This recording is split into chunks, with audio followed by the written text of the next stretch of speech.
الف اللہ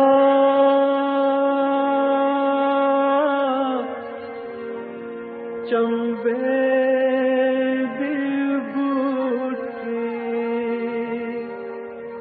میرے من وچ مرشد لائی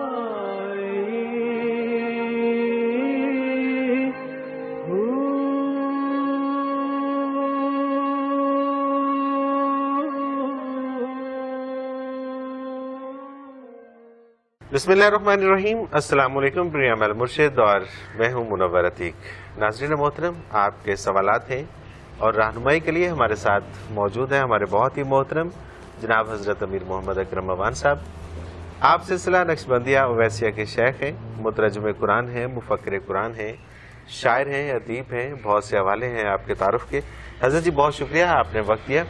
حضرت جی سوالات کا سلسلہ شروع کرتے ہیں۔ بنت یونس ہیں راول پنڈی سے، ان کا سوال ہے، یہ کہتی ہیں کہ میں نے آپ کی مختلف تصانیف پڑھی ہیں جن میں نفس، قلب اور روح کی مختلف قسمیں ہیں جو آپ نے بیان فرمائی ہیں، اور یہ ساری ایک دوسرے سے منسلک ہیں، مگر ان میں سے کون کس پر بھاری ہے؟ براہ کرم یہ وضاحت فرما دیجیے۔ الحمدللہ رب العالمین، والصلاة والسلام علی حبیبہ محمد وآلہ وصحبہ اجمعین۔ اعوذ باللہ من الشیطان الرجیم، بسم اللہ الرحمن الرحیم۔ پہلی بات تو یہ ہے کہ یہ مختلف قسمیں نہیں، مختلف حالتیں ہیں، حالتیں، مختلف صورتیں ہیں۔ صحیح۔ اب اس میں سے یہ کیا پوچھنا چاہتی ہیں کہ اس میں کون سی صورت کس پر بھاری ہے، فضیلت کس کی ہے ہاں، زیادہ، فضیلت افضل کس کون کی ہے؟ ہے؟ دیکھیں، یہ فضیلت جو ہے یہ ذکر قلبی کے حصے میں ہے سب سے زیادہ، صحیح، قرآن کے مطابق بھی اور نبی کریم صلی اللہ علیہ وسلم کے ارشادات کے مطابق، اس لیے کہ یہ جو ذکر قلبی ہے اور قلب کی جو کیفیت ہے کہ وہ ذاکر ہو جائے تو اس میں انقطاع نہیں آتا، یہ الدوام ہو جاتا ہے۔ صحیح۔ ذکر کی تین ہی قسمیں ہیں کہ آپ جو عمل کرتے ہیں شریعت کے مطابق وہ عملی ذکر ہے، یعنی اس کے ساتھ اللہ کی یاد وابستہ ہے، ایسا کیوں کر رہے ہیں؟ اللہ کا حکم، اللہ کا حکم ہے، بالکل ٹھیک، یہ اسے عملی ذکر کہتے ہیں۔ صحیح۔ زبانی جو آپ نیک بات بھی کرتے ہیں، جائز حلال بات کرتے ہیں، کسی کا بھلا کرتے ہیں، یہ بھی ذکر ہے۔ تسبیحات پڑھتے ہیں، یہ تلاوت کرتے ہیں، بجائے خود ذکر ہے، لیکن اس میں بھی دوام نہیں۔ ٹھیک ہے۔ آپ اچھی باتیں بھی کرتے ہیں، سو جائیں گے، چپ ہو جائیں گے، اور 100 بیماری حالتیں آتی ہیں، لیکن جب دل ذاکر ہوتا ہے تو پھر اس میں انقطاع نہیں آتا۔ صحیح، بالکل ٹھیک۔ اس لیے سب سے زیادہ یہ فضیلت کنٹینیوسلی ظاہر ہے جب تک انسان کی جب زندگی تک ہے، یہ دھڑک رہا ہے، اور جب تک دھڑکتا زندگی رہے ہے گا، یہ دھڑکتا دھڑکتا رہے گا، اور رہے جب تک دھڑک رہا ہے اللہ اللہ کرتا اللہ اللہ کہتا ہے۔ سبحان اللہ، سبحان اللہ۔ حضرت جی طاہر محمود میو ڈسکا سے یہ کہتے ہیں کہ حضرت جی آپ کا پروگرام آپ کی طرح ماشاءاللہ بہت خوبصورت ہے، اللہ تعالیٰ آپ کو لمبی عمر اور صحت عطا فرمائے، آمین۔ سوال ہے ان کا، کیا دربار نبوی صلی اللہ علیہ وسلم کی زیارت یا انوارات و تجلیات کی زیارت طلب کرنا کشف طلب کرنے کے زمرے میں آتا ہے؟ جی بالکل، کشف طلب کے زمرے میں آئے گا، اور کشف جو ہے یہ مقصد نہیں ہوتا۔ ٹھیک ہے۔ اگر آپ کشف حاصل کرنے کے لیے بھی محنت کریں گے تو یہ غیر اللہ کے لیے ہو۔ ٹھیک ہے۔ جتنا مجاہدہ آپ کرتے ہیں یہ رضائے باری کے لیے۔ اب یہ اللہ کریم کا انعام ہے کہ وہ کسی چیز کا مشاہدہ آپ کو کرا دے، اور کشف اس طرح نہیں ہوتا۔ لوگوں کو یہ بھی غلطی لگتی ہے کہ کشف ہو جائے تو پھر جس طرح ہم کھلی آنکھوں دیکھ رہے ہیں ہر چیز دیکھ رہے ہیں، ایسا نہیں ہوتا۔ اچھا۔ کشف یہ ہوتا ہے کہ کسی ایک چیز کے بارے اللہ نے آپ کو ڈسکلوز کر دیا، دکھا دیا۔ یہ ضروری نہیں کہ ظاہری آنکھ کی طرح ہر وقت آپ دیکھتے رہیں۔ صحیح۔ جیسے آپ دیکھیں قرآن کریم میں آتا ہے کذالک نری ابراہیم ملکوت السماوات والارض، کہ ہم نے زمینوں آسمانوں کی ساری بادشاہی ابراہیم کو دکھا دی۔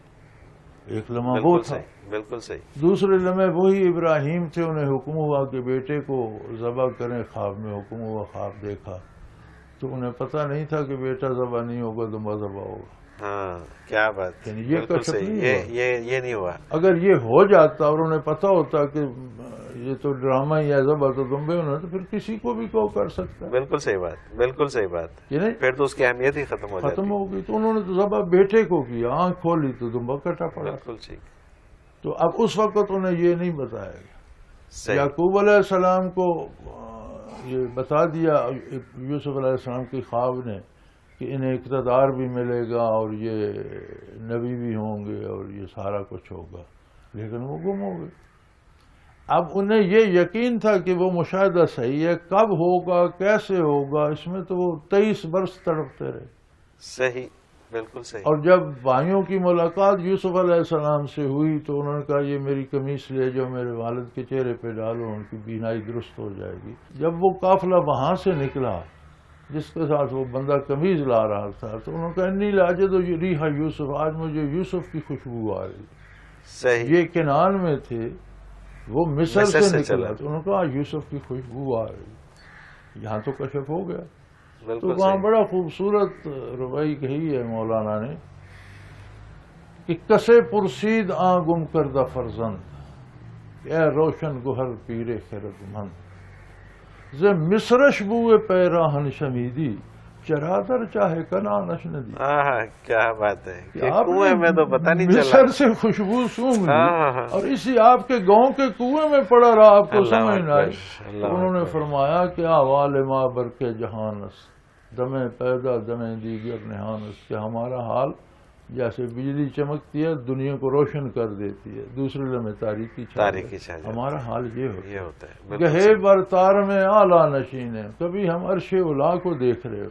گہے بر پشت پائے خود نبین ہے، کبھی اپنے پاؤں کی پشت بھی نظر نہیں آتی. صحیح، بالکل تو ٹھیک. کشف یہ ہوتا ہے کہ کسی پرٹیکولر چیز کو اللہ آپ کے سامنے کھول دے، اور یہ اللہ تعالیٰ کی عطا ہے. یہ اس کی عطا ہے. اور صوفیاء کے نزدیک یہ جو کشف ہے اس کے بارے صوفی کہتے ہیں طلب و بہا اطفال الطریقہ، کہ جو بچے ہوتے ہیں نا تصوف میں ان کے لیے کھلونے دیے جاتے ہیں کہ اس طرف لگے رہیں. اچھا اچھا اچھا، کیا بات. یعنی یہ کمال نہیں ہے، یہ ابتدا ہے. کمزور لوگوں کو کشف دیا جاتا ہے کہ یہ اس طرف لگے رہے. باقی مقصد رضائے الہی ہے، مقصد نبی کریم صلی اللہ علیہ وسلم کا اتباع ہے، آپ کا قرب ہے، آپ کے انوارات و برکات کو قلب میں اتارنا ہے. نظر آئے نہ آئے نظر تو ایک دن سب کو آ جائے گا. بالکل صحیح. موت قریب آتی ہے، بندہ زندہ ہوتا ہے تو کافر بھی فرشتے تو دیکھ لیتا ہے، صحیح. باتیں بھی کرتا ہے. بالکل صحیح. کافر کو فرشتوں سے کلام کرنا نصیب ہو جاتا ہے. صحیح. قرآن کریم میں آتا ہے نا، کافر سے پوچھتے ہیں فرشتے فیما کنتم، تو کیا جھک مارتے رہے، زندگی کہاں ضائع کر. کہتا ہے کننا مستضعفین فی الارض، ہم تو غریب لوگ تھے تو آگے جو لگے ہوئے تھے جدھر وہ چلتے رہے، ہم بھی چلتے پیچھے رہے. پیچھے چلتے. فرشتے کہتے ہیں آج تو دنیا چھوڑے جا رہے، بدکاروں کا ملک چھوڑ کے وہاں چلے جاتے جہاں اچھے لوگ ہیں. فلم تہاجروا ارض اللہ واسع، اللہ کی زمین وسیع تھی. فلم تم نے ہجرت کیوں نہیں کی؟ جہاں برے لوگ تھے انہیں چھوڑ کر جہاں کو اچھے لوگ تھے وہاں چلے جاتے. کوئی دنیا تمہارے باپ کی، آج تو ساری چھوڑ کے جا رہے. تو اللہ کے لیے ایک علاقہ نہیں چھوڑ سکے کہ بدکاروں کی مجلس چھوڑ کے نیکوں کے پاس چلے جائیں. بالکل صحیح. اس کا مطلب ہے کافر کو بھی فرشتے بھی. اچھا قبر میں سوال جواب میں بھی نظر آ گئے، جنت دوزخ بھی اس نے بھی دیکھ لی، اسے بھی جنت دکھاتے ہیں کہ اس کی حسرتیں بڑھے کہ اگر تم اللہ کی اطاعت کرتے تو یہ گھر تمہیں ملتا، اب یہ بھگتو. اللہ اکبر. تو یہ کشف تو ہو جائے گا سب کو. جب صحیح. کشف ہوگا دیکھیں گے کیا، وہ فکر کرنی چاہیے. اللہ اکبر. بالکل کہ صحیح. جب آنکھ کھلے گی تو ہمارے سامنے منظر کیا ہوگا، دیکھنے کو کیا ملے گا. تو کشف صحیح. مقصد نہیں ہے. اور اگر اللہ کی رضا کے علاوہ کسی مقصد کے لیے کوئی مجاہدہ کرو تو وہ شرک کے زمرے میں آتا ہے. اور اسی طرح سے یہ بھی بے شک کتنی ہی اچھی بات کیوں نہیں ہے، لیکن شرک کے ہاں اللہ کا انعام ہے، وہ عطا عطا کرتے کرتے تو پھر وہ تو اس کی مرضی ہے. لیکن وہ وہ بھی اس طرح نہیں ہوتا جس طرح ظاہری آنکھ ہے. جب چاہے کوئی چیز منکشف کر دیتا ہے، جب چاہے نہیں بتا. نہیں. بالکل ٹھیک. بالکل یہ صحیح. اس کی مرضی. بالکل صحیح. یہ بھی لوگوں کو غلطی لگتی ہے کہ جسے کشف ہو جائے ہر وقت ہر چیز دیکھتا رہتا ہے، ایسا نہیں ہوتا. اچھا کچھ لوگوں نے پھر اپنے اوپر یہ سوال بھی کر لیا ہوا نا کہ اگر کسی کو تھوڑی سی کوئی ادھر سے کامیابی ملتی ہے تو وہ پھر بعد میں اگر اس کو نہیں بھی ملتی تو وہ اس کا بھرم بھاگ اسی طرح سے ہوتا ہے اور لوگ وہی سمجھنا شروع ہو جاتے ہیں کہ یار یہ بہت بڑا، لوگ اس کو پوجنا انسان شروع کی کر دیتے ہیں۔ بربادی کے سب سے بڑا سبب لوگوں کی عقیدت ہے۔ عقیدت ہے، یہ لوگ جب منسلک ہو جاتے ہیں نا کسی بندے سے، اسے یہ تباہ کر کے چھوڑتے ہیں۔ بالکل ٹھیک۔ بارگاہ ایزدی میں عاجزی، تضرع مقبول ہے۔ صحیح، لوگوں کی عقیدت بندے میں تکبر پیدا کرتی ہے۔ بالکل کوئی ایسے ہاتھ ہی۔ چوم رہا ہے، کوئی پاؤں چوم رہا ہے، کوئی اسے وہ مقدس بنا دیتے ہیں، تو اس میں ایک بات آ جاتی ہے کہ میں شاید دوسروں سے بہت بہتر ہوں، میں شاید موت پارسا ہوں۔ یہ چیز اس کی تباہی کا سبب بن جائے۔ بالکل صحیح۔ اور یہ بڑی مشکل ہے یہ ڈیلنگ، کہ لوگ عقیدت بھی کریں اور بندہ اپنے آپ کو بندہ ہی خطا کار ہی سمجھے اور وہ عاجزی قائم رکھے اللہ اکبر۔ اور وہ اپنی حیثیت بھولے نہیں۔ اور یہ بھی ایک بہت بڑا امتحان ہے اس بہت بندے کے بڑا۔ اوپر۔ یہ سب سے بڑا امتحان، یہ جو مرید ہوتے ہیں یہ سب سے بڑی آزمائش۔ کسی بھی اگر اس شعبے میں آ جائیں تو جو مرید ہوتے ہیں، یا اگر کسی کو تھوڑا سا فیم مل جائے کسی شعبے میں بھی وہ بھی زمین سے 2 فٹ اوپر چلنا اوپر شروع ہو چلا جاتا جائے۔ ہے۔ یہ لوگ جب پیچھے لگتے ہیں یہ بندے کو تباہ کر کے چھوڑتے ہیں صحیح، اور بالکل خود صحیح۔ بھی تباہ ہوتے ہیں۔ یہ اپنی عقیدت جو انہیں بارگاہ الوہیت سے وابستہ کرنی چاہیے وہ اس بندے سے کر اس بندے سے لے۔ کر میرے لے۔ کام تو پیر صاحب کرے گا۔ بالکل صحیح۔ پیر صاحب کیا خاک کرے گا؟ پیر صاحب آپ ایک عاجز انسان ہے، اسے اپنا اللہ نہیں پتا کہ اگلے لمحے کیا ہوگا۔ اللہ اکبر، اللہ اکبر۔ حضرت جی ایک بریک پہ جانا ہے مجھے۔ ناظرین محترم، اگر آپ بھی اس پروگرام میں شامل ہونا چاہیں تو اسکرین پہ ہمارا نمبر موجود ہے، نوٹ فرما لیجیے 0333455021۔ اور اسی طرح سے اگر ہمیں آپ ای میل کے ذریعے اپنا کوئی سوال بھیجنا چاہیں تو ای میل ایڈریس بھی اسکرین پہ موجود ہے، questions@almurshid.tv۔ آپ کوئی بھی آپ کا سوال ہو ہمیں میسج کیجیے یا ای میل کیجیے، ہم آپ کا سوال اس پروگرام میں ضرور شامل کریں گے۔ ایک مختصر کمرشل بریک لیتے ہیں، اس کے بعد حاضر ہوتے ہیں، ہمارے ساتھ رہیے۔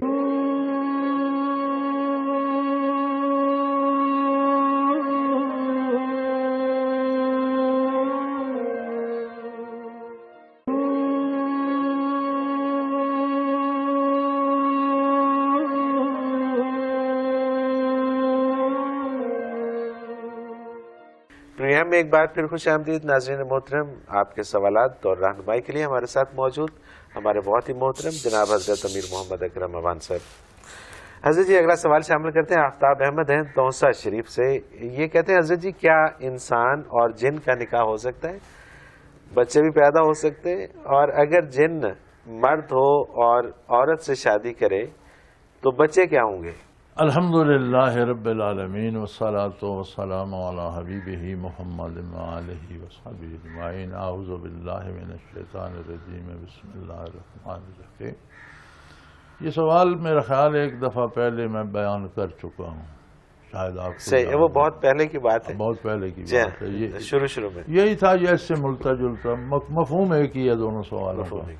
سیدھی سادی بات یہ ہے کہ علماء اہل سنت نے اس کو جائز قرار نہیں دیا۔ ٹھیک ہے۔ اس کی وجہ وہ یہ بتاتے ہیں کہ کوئی عورت بھی حاملہ ہو جائے تو کہہ دے میرا تو جن کے ساتھ نکاح ہے، آپ کے پاس کیا ثبوت؟ صحیح، بالکل ٹھیک، تو اس طرح تو ایک برائی کا دروازہ کھل جائے گا۔ ٹھیک ہے۔ اس لیے علماء اسے جائز قرار نہیں دیتے۔ یہ واقعات دنیا میں ہوئے ہیں، جنی مردوں کا بھی نکاح ہوا ہے عورتوں کے ساتھ اور جنی عورتوں کا بھی نکاح مردوں کے ساتھ ہوا ہے، لیکن بعثت عالی سے پہلے کی بات ہے۔ اچھا، ہم مکلف ہیں شریعت محمد الرسول۔ صحیح، پہلی شریعتوں میں شاید کسی شریعت میں جائز ہوگا تو ہوا ہوگا۔ ویسے اکثر روایات ملتی ہیں کہ ملکہ سبا جس کا نکاح سلیمان علیہ السلام کے ساتھ ہوا، اس کی والدہ جنی عورت تھی، صحیح، اور یہ بڑے تکڑی حکومت تھی کہ فوجی اعتبار سے انہیں 7 جنوں کی سپورٹ بھی حاصل تھی، ننال تھے اس کے۔ صحیح، صحیح۔ اور بھی واقعات ملتے ہیں، ایک کتاب لائبریری میں موجود ہے، اقام المرجان فی احکام جان۔ صحیح، وہ ساری جنوں کے بارے، ان کا توالد و تناسل، ان کا کھانا پینا، ان کا کیا نظام ہے، اس کے بارے بحث کرتی ہے۔ اس میں یہ سوال بھی آ جاتا ہے کہ فلاں جن نے فلاں عورت سے شادی کی، فلاں جنی عورت نے فلاں مرد سے شادی کی. یہ واقعات پہلی شریعتوں میں موجود ملتے ہے. ہیں. ٹھیک ہے. آج کا ہمارا تجربہ، میرا ذاتی تجربہ یہ ہے کہ آج کے دور میں بھی جن بچیوں سے زیادتی کرتے ہیں، میرے پاس ابھی تک کسی جنی عورت کا کسی مرد سے زیادتی کرنے کا کوئی کیس نہیں آیا. ایسے کیس آئے ہیں کہ جن مرد جو ہیں وہ بچیوں کے ساتھ زیادتی کرتے ہیں. صحیح. پھر ہم ان کا علاج کرتے ہیں. ایسے کیس جو ہیں انہیں کہتے ہیں 2-4 دن یہاں زنانہ سیکشن میں ٹھہر جاؤ، رات دن ذکر کرو، اللہ کرتا ہے ٹھیک ہو جاتے ہیں. ٹھیک ہو جاتا. لیکن یہ واقعات آج بھی ہوتے ہیں، مگر ان کا کوئی شرعی جواز نہیں ہے. جو کرتے ہیں، جس طرح انسان بدکاری کرتے ہیں، زانی ہیں، اسی طرح وہ جن بھی کرتے ہیں. صحیح. صحیح. اور آج کل یہ ہیں، لیکن وہ ناجائز ہیں، اس کی کوئی شرعی جواز نہیں ہے. اور جس عورت سے اگر کوئی جن زیادتی کرتا ہے تو اس عورت کے ذمہ گناہ بھی نہیں ہے، چونکہ وہ بے بس ہے. بالکل صحیح. وہ دفاع بھی نہیں کر سکتی، صحیح. جانتی بھی نہیں.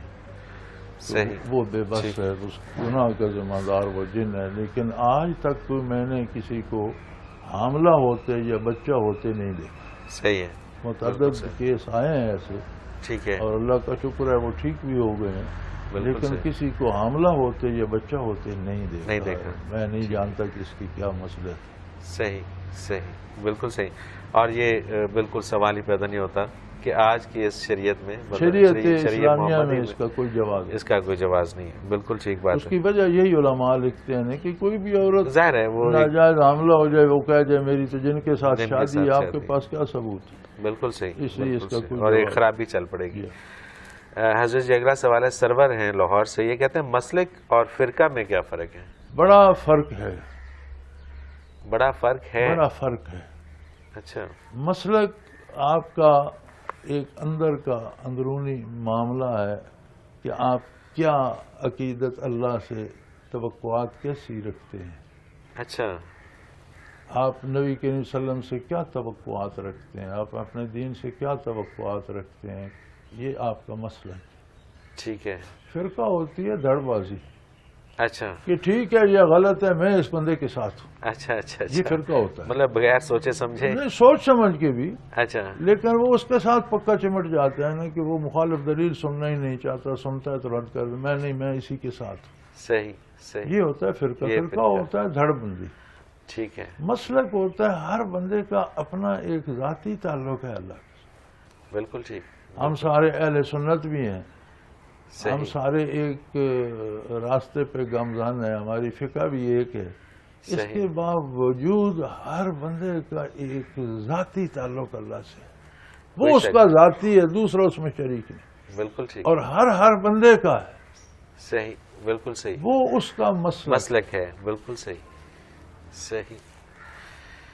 اور کسی گروہ میں مل جانا، دھڑبندی میں آ جانا، غلط ہے، صحیح ہے، میں اس کے ساتھ ہوں، یہ فرقہ ہے.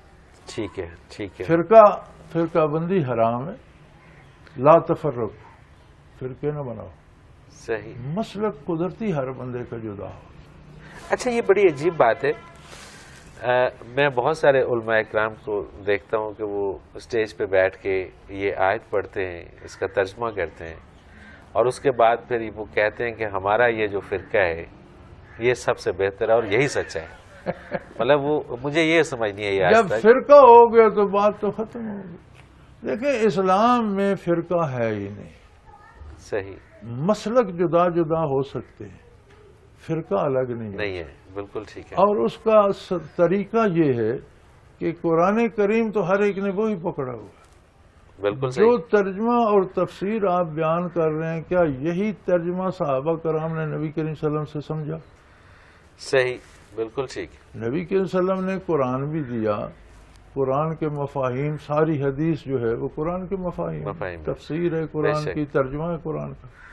پھر آپ نے اپنے سامنے عمل کروایا ایک جماعت سے، یعنی 1.25 لاکھ کے قریب تو صحابہ حجۃ الوداع میں حاضر تھے. جو حاضر نہیں تھے وہ بہت سے ہوں گے. بالکل ٹھیک. بالکل صحیح. گھر سے اگر ایک بندہ جاتا ہے تو 10 پیچھے بھی ہوتے ہیں. بالکل، اس میں کوئی شک نہیں. تو 1.25 لاکھ اگر حجۃ الوداع پر حضور کے سامنے حاضر تھے تو اس کا مطلب کم از کم بھی 4-5-6 لاکھ تعداد صحابہ کی ہو چکی.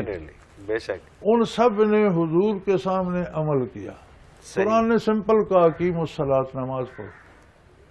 اب کتنی رکعت ہے، اس کا وقت کیا ہے، کس رکعت میں کیا پڑھنا ہے، رکوع سجود کہاں ہے، تکبیر کیسے، یہ ساری تفصیل تو پھر نبی کی سنت نے بتائی اور حدیث میں آئی. قرآن نے تو سمپل حکم دے دیا نماز ادا کر. بے شک بے شک. اب جب حضور نے بتائی، جن لوگوں نے آپ سے سنا انہوں نے آپ کے سامنے نمازیں پڑھی، وضو کیا، حضور نے تائید کی کہ ٹھیک ہے یہی مقصد ہے تم نے. اب اگر سارے اس پہ آ جائیں تو پھر تو مسئلہ ہی فرقہ نہیں ہے، ختم ہو پھر گیا. تو فرقہ بندی ختم. فرقے کی آغاز تب ہوتا ہے جب آپ اللہ و اللہ کے رسول کے بتائے ہوئے معنی چھوڑ کر لغت عربی سے خود معنی بناتے ہیں. صحیح، بالکل ٹھیک، بالکل صحیح. ہے نہیں؟ صحیح. تو وہاں سے فرقہ بن جاتا ہے. ایک آیت ایک پڑھ کر کہتا ہے میں صحیح ہوں، اس کا مخالف وہی آیت پڑھ کے کہتا ہے میں اور صحیح. جس طرح آپ فرما رہے تھے کہ عربی زبان کے اندر تو ایک لفظ کے دو دو معنی ہیں. سو تک معنی ہے اور ایک دوسرے کے مخالف معنی ایک ہی لفظ میں. ایک ہی لفظ کے ہیں. بالکل مثلا ٹھیک. مولا لفظ ہے، ہر کوئی کہتا ہے مولا. مولا تو آزاد کردہ غلام کو کہتے ہیں. اچھا. مولا کا فلاں مولا فلاں جہاں آئے گا تو پتہ ہوگا کہ اس کا آزاد کردہ غلام ہے. صحیح صحیح مالک کو بھی مولا کہتے ہیں. صحیح. تو یہ دونوں ضد نہیں آپ ضد ہے آپس کہاں میں. غلام کہاں کہاں مالک. دونوں کے لیے مولا استعمال ہوتا ہے. جب جملے میں استعمال ہوتا ہے تو اس کے مطابق معنی کیے پھر پتہ چلتا ہے کہ کیا معنی دے رہے ہیں. یہاں معنی کیا ہے. بالکل تو پھر صحیح. عربی کو کھینچ تان کر کہیں لے جانا تو کوئی مشکل نہیں، لیکن مسلمان باؤنڈ ہے، اس بات کا پابند ہے کہ وہ معنی اختیار کرے جو نبی کریم صلی اللہ علیہ وسلم نے معین فرمایا. سبحان اللہ سبحان اللہ سبحان اللہ. اور اس کے بعد بے شک جتنی مرضی بڑے تبدیلی آتی بڑے رہے. صاحب دانش اور بڑے بڑے مفکر عربی کے اور بڑے بڑے عربی دان موجود تھے.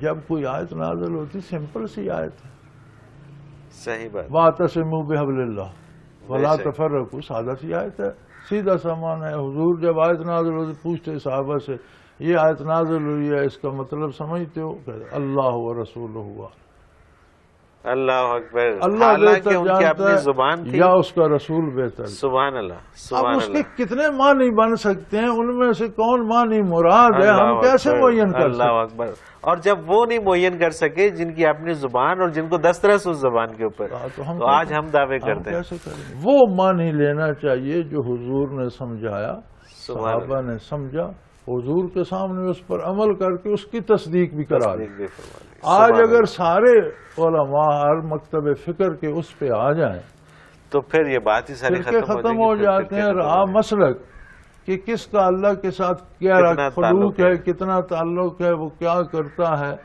کتنی. اب ایک دو بندے نماز پڑھ رہے کی توجہ اپنی اپنی ہے. بالکل ٹھیک. بے شک ایک جیسا رکوع کریں، ایک جیسی عبارت پڑھیں، لیکن ان کی کیفیت جو ہے وہ الگ وہ الگ ہے. اپنی اپنی ہے. بالکل صحیح بالکل صحیح. تو وہ مسلک تو جدا جدا ہو سکتے ہیں کیونکہ ہر بندے کا ذاتی ایک تعلق ہے اور اس کے مطابق ہے، لیکن فرقہ جو ہے وہ لا تفرقوا، فرقے مت بناؤ، بات بناؤ. ختم ہوگی.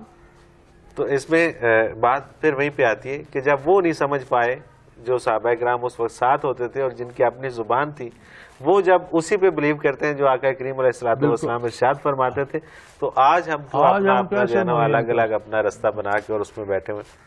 حضرت جی وقفے سے پہلے ایک اور سوال شامل کر لیتے ہیں. وقار ہیں مظفر آباد سے.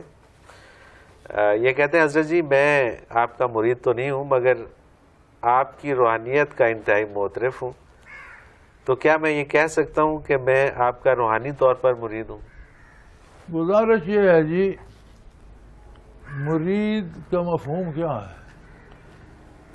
یہ ارادہ یریدو سے ہے، صحیح. ارادہ کرنا. مرید جو کسی سے سیکھنے کا یا اس سے برکات حاصل کرنے کا ارادہ، روحانی برکات حاصل کرنے کا ارادہ کر لے وہ مرید ہوگا. صحیح بالکل ٹھیک بالکل ٹھیک. اصل میں آپ لوگوں اور نے یہ اس کے سمجھ رکھا ہوا ہے کہ مترادف شاید. دوسرا لفظ ہے مراد.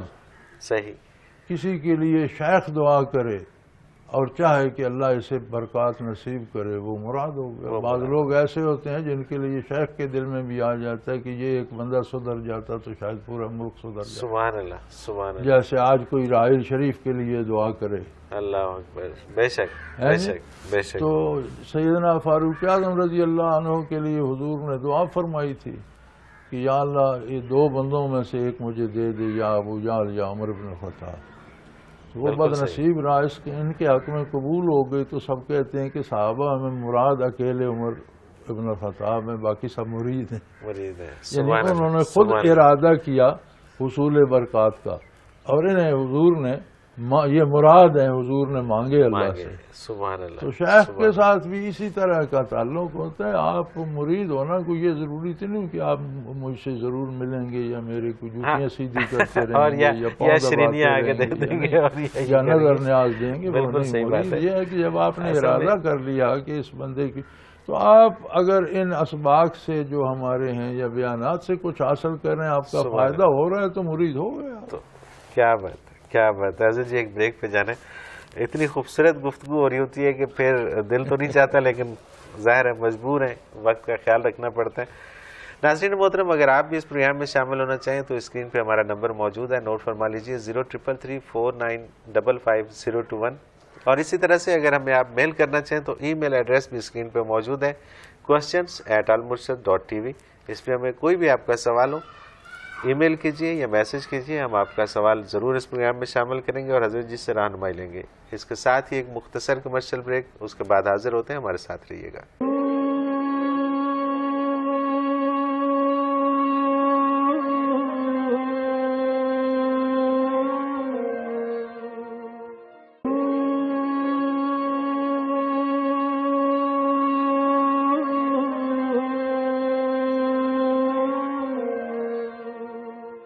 پروگرام میں ایک بار پھر خوش آمدید ناظرین محترم. آپ کے سوالات اور رہنمائی کے لیے ہمارے ساتھ موجود ہمارے بہت ہی محترم جناب حضرت امیر محمد اکرم امان صاحب. اگلا سوال شامل کرنے سے پہلے یہ کچھ لوگ ہیں، اس میں متی الرحمان ہے اسلام آباد سے اور بشرا ہے امریکہ سے. ان کی اکثر جب بھی ہمارا پروگرام آن ایئر ہوتا ہے تو اس کے فوراً بعد ان کی کال آتی ہے.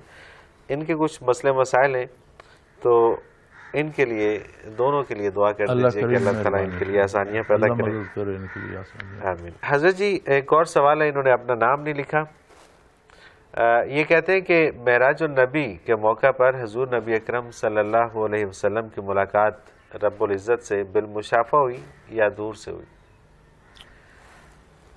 اللہ اللہ اللہ، الحمدللہ رب العالمین، والصلاة والسلام علی حبیبہ محمد وآلہ وصحبہ اجمعین. اعوذ باللہ من الشیطان الرجیم، بسم اللہ الرحمن الرحیم. اللہ ہما وقت ہر آن ہر جگہ موجود، کوئی شک نہیں. ملاقات کے لیے معراج شرط نہیں ہے. صحیح. اللہ سے ہر بندہ مومن ملاقات کرتا ہے جب وہ دل کی گہرائی سے اللہ کو یاد کر رہا ہے. اللہ اکبر. جب وہ نماز کے لیے ہاتھ باندھ کے کھڑا ہوتا ہے، فَإِنَّهُ يُنَاجِي رَبَّهُ أَوْ كَمَا قَالَ رسول اللہ صلی اللہ علیہ وسلم. حضور نے فرمایا نمازی کے آگے سے نہ گزرو، اسے ڈسٹرب نہ کرو، اللہ سے سرگوشیاں کر رہا ہے. یوناجی. سبحان اللہ، سبحان اللہ. اللہ تعالیٰ سے سرگوشیاں کر رہا ہے. اب نماز ایک عام آدمی پڑھ رہا ہے، ملاقات اور طرح کی. ایک عالم پڑھ رہا ہے، وہ جو کچھ جانتا ہے اس کے علم کے مطابق. ایک ولی اللہ پڑھ رہا ہے، اس کی ملاقات اپنی طرح کی ہے. اور نبی اللہ کی بارگاہ میں متوجہ ہوتا ہے تو نبی کی شان کے مطابق. بے شک بے شک. معراج شریف کے واقعہ میں جو بحث کی جاتی ہے وہ یہ ہے کہ کیا اللہ کا دیدار کیا حضور نے یا نہیں. ٹھیک ہے. جو بحث کی جاتی ہے علماء میں، جو بحث ہے وہ یہ. کچھ علماء تو اس بات کے قائل ہیں کہ اس زندگی میں ان آنکھوں سے اللہ کا دیدار ممکن نہیں. ٹھیک ہے. بات جو اللہ کی حضور سے ہوئی وہ ساری حدیث میں بھی موجود ہے، قرآن میں بھی ہے.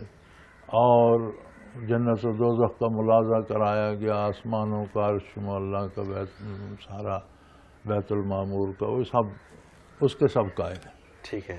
اللہ کا دیدار ہوا یا نہیں، بحث یہاں ہوتی. ٹھیک ہے. جو کہتے ہیں نہیں ہوا وہ حوالہ دیتے ہیں کہ جیسے موسیٰ علیہ السلام نے کہا تھا کہ ارنی انظر الیک رب، اللہ مجھے اپنی ذات دکھا، میں دیکھنا چاہتا ہوں. فرمایا لن ترانی، تو نہیں دیکھ سکتا، اس دنیا میں ان آنکھوں سے نہیں دیکھ. ٹھیک ہے. ورنہ قیامت میں تو حدیث بری پڑی ہے کہ ہر مومن اللہ کا دیدار کرے گا میدان حشر میں بھی, سبحان جنت میں بھی اللہ کا دیدار ہوتا رہے گا. تو وہاں دیکھ, لیکن وہاں نظر آخرت کی ہوگی, صحیح, نگاہ وہاں کی ہوگی. بالکل ٹھیک. فکشفنا عنک غطاءک فبصرک الیوم حدید, آج ہم نے تمہارے سارے پردے دنیا میں جو تھے ہٹا دیے اور تمہاری نگاہ کو فولادی کر دیا. سبحان اللہ, سبحان اللہ. تو برزخ میں جا کے یہ ہو جاتی ہے. اب جو قائل ہیں وہ فرماتے ہیں کہ اللہ کا دیدار ہوا اس لیے کہ یہ اس عالم میں نہیں تھا. صحیح, بالکل حضور وجود عالی سمیت عرش معلیٰ تک یا جہاں تک رب نے چاہ لے گئے, اس عالم میں جس ہستی کا وجود باوجود عرش عظیم پر اس دنیاوی زندگی میں جا سکتا ہے, وہاں دیکھنا کیا مال ہے بھائی. سبحان اللہ. یہ بات تو وہاں کی ہے, سبحان یہاں اللہ. جو منع سبحان کرتے ہیں اللہ. وہ یہاں کی بات کرتے ہیں. اللہ اکبر. یہ بات وہاں کی ہے. اللہ اکبر, اللہ اکبر. تو یہ صورت حال ہے. کتنی خوبصورتی سے ماشاءاللہ اس کی وضاحت ہوئی اور کمال ہے. اور اصل میں لوگ ایک چیز کو لے کے چل پڑتے ہیں, کمال ہے ماشاءاللہ سے. واہ. میرا خیال ہے کہ اب اس کے بعد جنہوں نے بھی یہ سوال کیا ہے, کوئی اور سوال کرنے کی اس حوالے سے گنجائش باقی نہیں رہی. اتنی تفصیل سے آپ کو اس کا جواب مل گیا. حضرت جی رب نواز خان ہے مردان سے, یہ کہتے ہیں کہ میں ہمیشہ لوگوں کے ساتھ بھلائی کرتا ہوں مگر پھر بھی مجھ سے کوئی خوش نہیں ہوتا. رہنمائی فرمائیے کیا کروں. بڑا سادہ سا جواب ہے, آپ لوگوں کو خوش کرنے کے لیے بھلائی نہ کیا کریں, اللہ اکبر, اللہ کو خوش کرنے کے لیے. سبحان اللہ, سبحان اللہ. لوگ خوش نہیں سبحان ہوتے, اللہ. نہ لوگ راضی ہوتے ہیں, نہ لوگوں سے بدلہ چاہا جائے. کیا بات ہے. جس سے نیکی کرتے ہیں اللہ کی رضا کے اللہ لیے اکبر. کریں, اللہ راضی ہوگا, اللہ آپ پر آسانیاں پیدا فرمائے گا, آپ کی مشکلات دور کرے گا, آپ کو نیکی کی توفیق دے گا اور بہت انعام دے گا. آپ کی نیکی چھوٹی ہوگی, اس کے انعامات ہزاروں گنا بڑے ہوں گے. سبحان اللہ. آپ لوگوں سے امید رکھیں گے تو آپ کی نیکی بھی ضائع. وہ نیکی نہیں ہے جو لوگوں کو خوش کرنے کے لیے کی جائے. صحیح, بالکل ٹھیک. نیکی وہ ہے جو اللہ کو راضی کرنے کے لیے. سبحان اللہ. تو میرے بھائی آپ لوگوں سے توقع نہ رکھیں تو آپ بے فکر رہیں گے. یہ اصل میں ایک بڑی عجیب سی بات ہے کہ جب بھی انسان کو دکھ ہوتا ہے نا تو اپنی توقعات کے ٹوٹنے کا ہوتا ہے, اور وہ ہمیشہ لوگوں سے ہوتی ہے اور لوگ ہی توڑ دیتے ہیں. تو پھر وہ اس طرح کے سوالات ہوتے ہیں کہ جی میں تو اچھا کرتا ہوں لیکن میرے ساتھ لوگوں کے شاباش کے لیے اچھا کرنا اچھا ہے ہی نہیں, ہے ہی نہیں.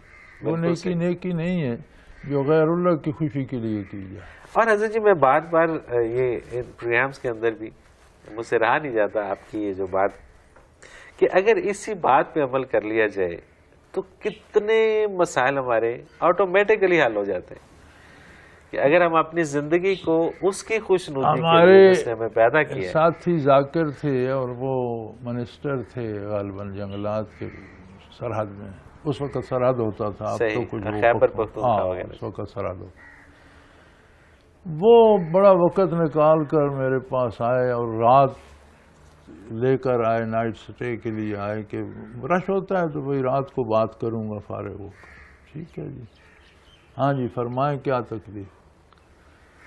گننے شروع ہو گئے. میں نے کہا نہیں, آپ دکھ نہ گنیں, آپ ایسا کریں کہ آپ آج چلے جائیں.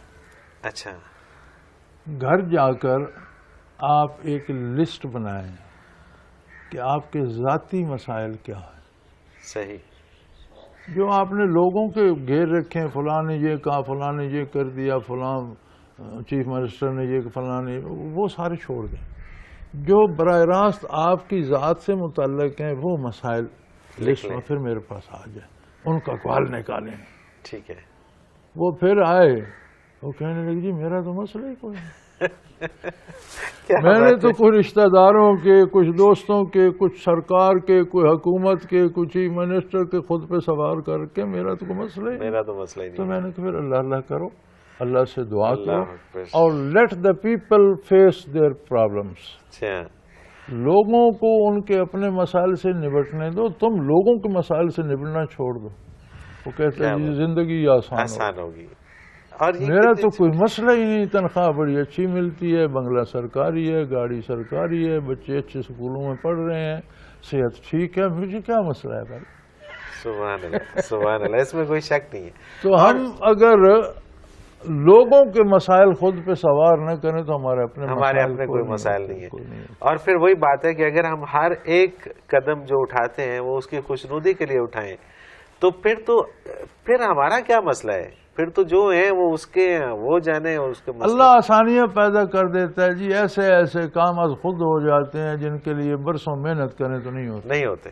ایسے ہی ہے، بالکل ایسے ہی ہے، بالکل ایسے. جب آپ اس پہ بھروسہ کرتے ہیں سب کچھ ہو جاتا ہے. حضرت جی ایک اور، انہوں نے بھی اپنا نام نہیں لکھا، نام معلوم ہے.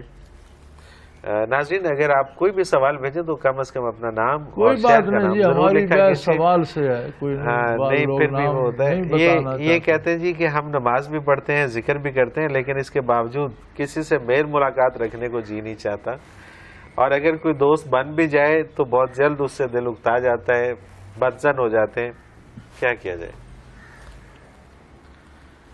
منور میاں، تعلقات دو قسم کے ہوتے ہیں. ایک ہوتے ہیں جو آپ خود منتخب کرتے ہیں کہ یہ میں نے اس بندے سے ایسا تعلق بنانا ہے. ٹھیک ہے. ایک وہ ہیں جو اللہ نے معین کر دی ہیں بحیثیت انسان یا پھر بحیثیت مسلمان. بالکل. یہ دو قسمیں. کوئی کافر بھی ہے تو اس کے آپ پر حقوق بحیثیت انسان ہے. صحیح. مسلمان ہے تو اس کا تعلق آپ سے بحیثیت مسلمان ہے. بالکل ٹھیک. جو اللہ نے کر دیے ہیں ان پر عمل کریں تو کوئی مشکل نہیں ہے. صحیح. کوئی تکلیف نہیں. جو آپ خود بناتے ہیں اس کے نتائج کیا آپ خود ذمہ دار ہیں بھائی، اس کا ہم کیا کریں. بالکل ٹھیک ہے. اس کا کوئی کیا کرے گا، مولوی کیا کرے گا، پیر صاحب کیا کریں گے، سکالر کیا کریں گے، کوئی کیا کرے گا اس کا. آپ نے خود بنایا، آپ بھگتیں. تو اگر اس پہ رہیں کہ جو تعلقات اللہ نے مقرر کیے ہیں اور جو نسبتیں اللہ نے بنائی ہیں ان کو قائم رکھوں تو کوئی تکلیف نہیں، کیونکہ اس کا اجر اللہ نے دینا ہے اور اللہ اپنی بات سے نہیں مکر. اللہ اکبر، اللہ اکبر. آپ تعلقات کی ان دونوں قسموں میں سے ایک قسم منتخب کر لیں، اور میری رائے میں اچھی قسم وہ ہے جو اللہ نے معین کی. سبحان اللہ سبحان اللہ. حضرت جی پھر وہی ہوا، ہمارے پروگرام کا وقت اپنے اختتام کو پہنچ گیا. سوالات ابھی بھی بہت سارے باقی پڑے ہوئے، اگلے پروگرام میں انشاءاللہ شامل کریں. ناظرین محترم اگر آپ بھی اس پروگرام میں شامل ہونا چاہیں، اپنا کوئی سوال ہمیں بھیجنا چاہیں تو اسکرین پہ ہمارا نمبر موجود ہے، نوٹ فرما لیجیے 0333495521. اور اگر ہمیں میل کرنا چاہیں تو ای میل ایڈریس ہمارا موجود ہے questions@almurshid.tv. آپ ہمیں اپنا کوئی بھی سوال SMS کریں یا میل کریں، اس پروگرام میں ہم ضرور شامل کریں گے اور حضرت جی سے رہنمائی لیں گے. اس کے ساتھ ہی اس پروگرام کا وقت اپنے اختتام کو پہنچا. منور عتیق کو اجازت دیجیے. اللہ حافظ. لا